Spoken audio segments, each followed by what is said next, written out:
Hi, good morning. How are you?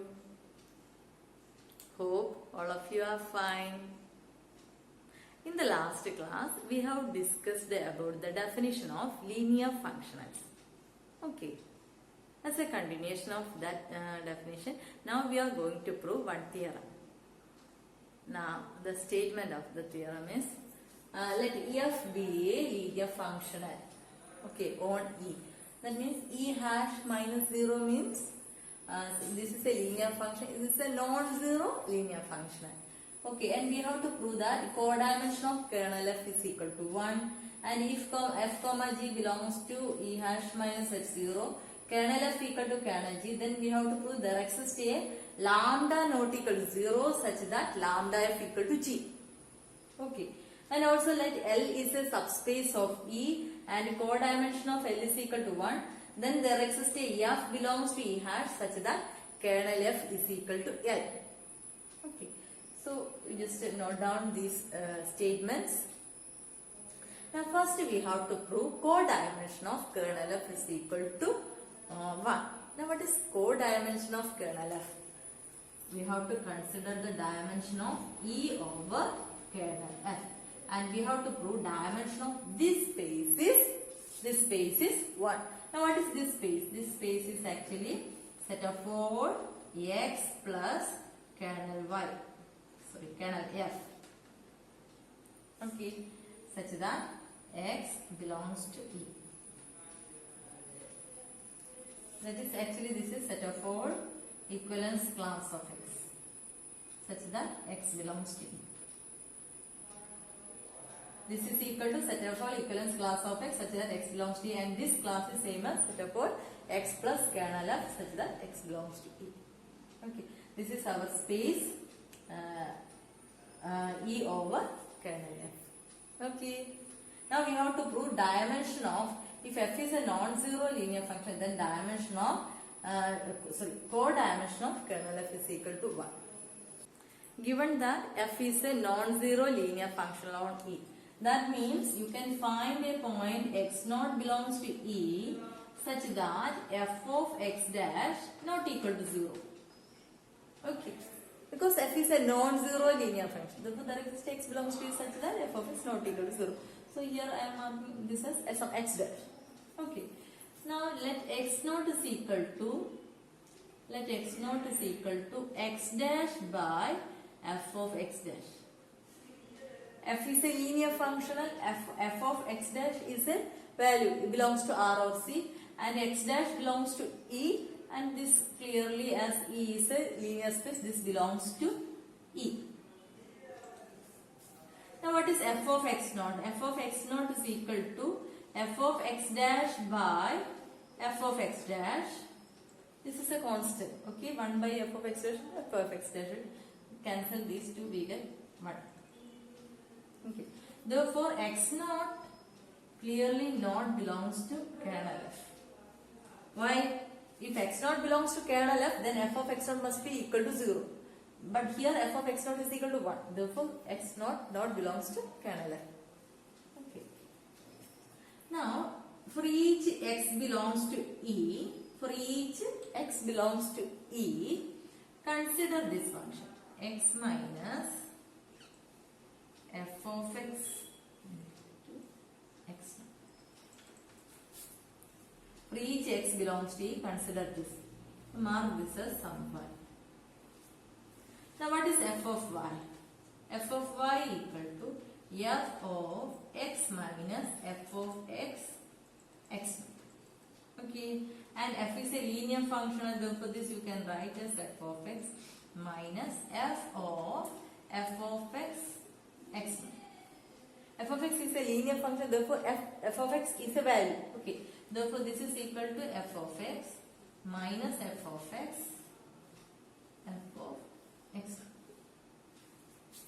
Okay, so this is actually f of x naught is 1. Therefore this is f of x minus f of x, and that's equal to 0. Therefore this y belongs to our kernel f. Therefore, for each x belongs to E, if we define y is equal to x minus f of x, x naught, then clearly y belongs to kernel f. Okay. Therefore, each x you can write as x is equal to f of x, x naught plus y, where y belongs to kernel f. Okay. Therefore, for each x belongs to E, x you can write like this. X is equal to f of x, x naught plus y.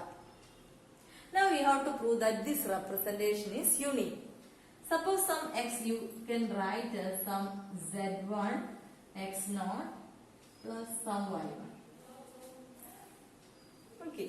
Now what is this? Actually z1 x naught plus y1 is equal to f of x x naught plus y.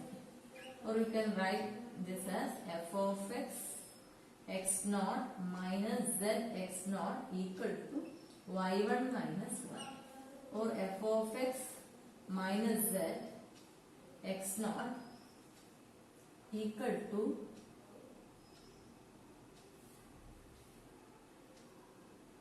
y1 minus y. y1 belongs to, here y1 belongs to kernel f. Okay. y1 minus y belongs to kernel f. Kernel f is a linear space. Okay. Therefore, this left hand side also belongs to kernel f.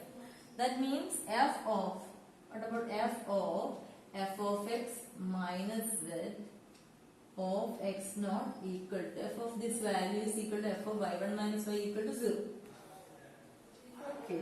This is a value, okay. F of x minus z f of x naught is equal to 0. Okay. Actually, sorry, z1.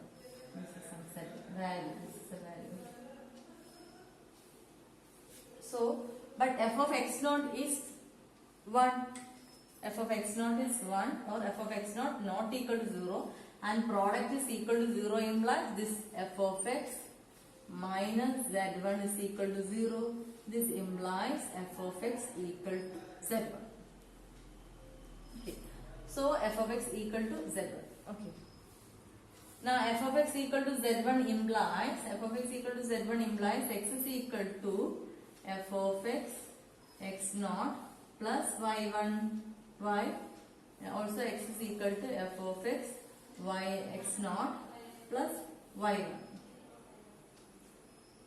From 1 and 2 we get this y is equal to x minus f of x x naught, y1 is equal to x minus f of x into x1. That means y equal to y1. Therefore, this representation is unique. Okay, clear?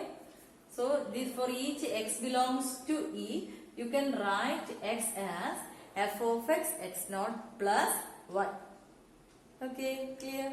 So, for each x belongs to E, you can write x as f of x x naught plus some y. Y belongs to kernel f. Okay. Now, we have to find dimension of, we have to prove codimension of kernel f equal to 1. That is, we have to find dimension of E over kernel f. Now, E over kernel f is equal to set of all equivalence class x such that x belongs to E. And this is equal to set of all x plus kernel f such that x belongs to E. And this is equal to set of all x you can write like this, f of x x naught plus y plus kernel f. And this is equal to set of 4 x naught f of x plus kernel f.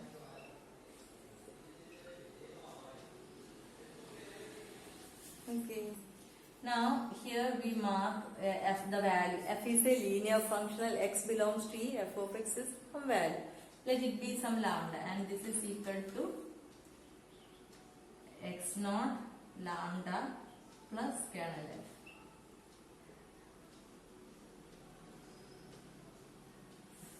And this is equal to lambda x naught plus kernel f. Lambda varies as x varies. Okay. This is our space, lambda x naught plus kernel f. That means all elements of this set is generated by this element. Okay, all the elements of this set. Okay, as lambda varies, we get different elements. Okay, and this is equal to, this implies dimension of, co-dimension of kernel f is equal to number of elements of this set. That's equal to 1. Okay, this implies co-dimension is 1. Now the second part. Let f and g be linear functionals such that kernel f is equal to kernel g. Okay, and we have to prove there exists a lambda not equal to 0 such that lambda f is equal to g. Okay, now for as in the previous case, you can define for any x belongs to E, x you can write as x is equal to f of x naught plus y. Okay, where y belongs to kernel f. Okay, for each x you can write x as f of x naught plus y. Now apply g. What about g of x? G of x you can write as g of f of x naught plus y. As g is linear, this you can write as f of x, g of x naught plus g of y. Y belongs to kernel f, implies kernel f is equal to kernel g, implies g of y is also equal to 0. Therefore, this is equal to f of x into g of x naught. Okay. So, g of x you can write like this. Now, you mark g of x naught as lambda. Therefore, g of x you can write as lambda into f of x. Or in general, g you can write as lambda into f. Okay. G of x naught. What about g of x naught? G of x naught not equal to 0. Why? X naught, f of x naught is 1. X naught not belongs to kernel f. This implies x naught not belongs to kernel g. This implies g of x naught not equal to 0. Therefore, there exists a lambda not equal to 0 such that g is equal to lambda f. Okay. Now we have to prove the third condition, third property. Okay. Now what about the third? Given that L is a subspace of E and co-dimension of L is equal to 1. And we have to prove that there exists a f belongs to E hash. That is, f is a linear function such that kernel f is equal to L. Okay. Now co-dimension of L equal to 1 implies co-dimension means dimension of this space. Okay. And this is actually set of all equivalence class x such that x belongs to E. Okay. And this is equal to set of all x plus L such that x belongs to, this is our space. Okay. Now dimension of this equal to 1 implies each element of this set is generated by one single element. Okay. Suppose this space is equal to some, this is generated by some x naught. Okay. And this is actually some lambda, our space is actually lambda x naught. This is generated by x naught, that means set of all lambda x naught. Okay. Now this is actually, what about x naught? X naught is some equivalence class. Once again, dimension of E over L is 1. Clear? This implies this is generated by some element, and that element is x naught. So this whole space is generated by this element, means this is scalar multiple of that element. Clear? So lambda x naught. This is our E over L. Now what about x naught? X naught is, x naught belongs to E over L. Okay. Therefore x naught is actually equivalence class. Okay. Suppose our capital X naught is equal to equivalence class of some x naught. Okay.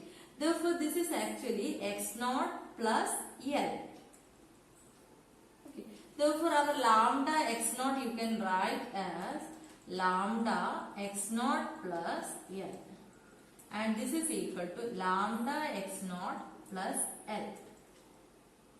Okay.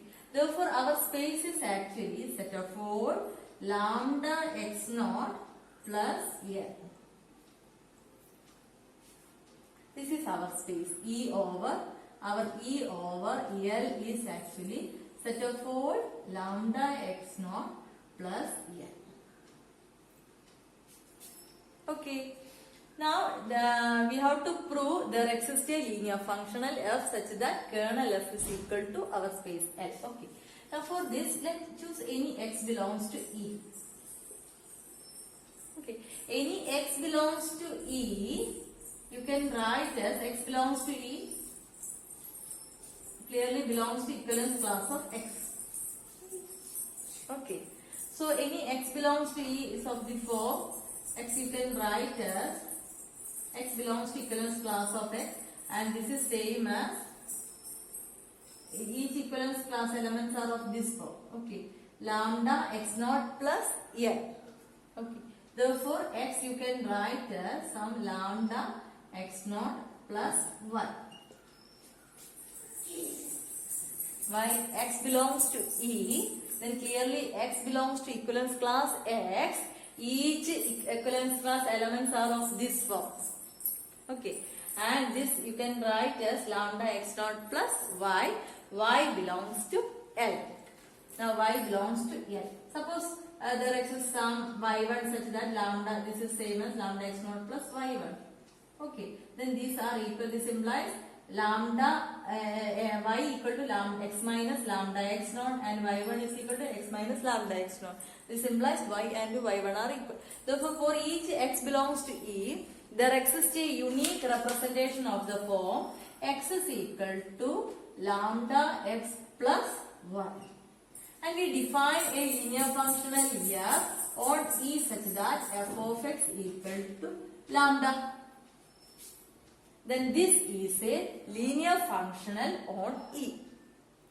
Okay, you can write of the form lambda x naught plus y, and suppose some y is equal to some mu x naught plus some y1. Then what is our f of x? F of x is lambda, f of y is mu. Okay, now what is f of some cx plus dy? This is equal to c lambda x naught. Cx is c lambda x naught plus y, cy, and dy is d mu x naught plus dy. Okay, cx plus dy is equal to this one. Okay, therefore f of cx plus dy equal to c lambda plus d mu and c f of x plus dy. Therefore, this f is a linear function. Now, kernel f equal to set of all x belongs to E such that f of x equal to 0. That is set of all x belongs to E such that lambda equal to 0. That is set of all lambda equal to x is of the form lambda x naught plus y. Lambda equal to 0 means x equal to y. That means set of all y such that y belongs to L. This implies kernel f equal to L. Therefore, given any, therefore there exists a linear functional f belongs to E hash such that kernel f is equal to L. Today we have discussed a theorem. Hope it is clear for you. In the next class we will discuss about bounded linear functionals.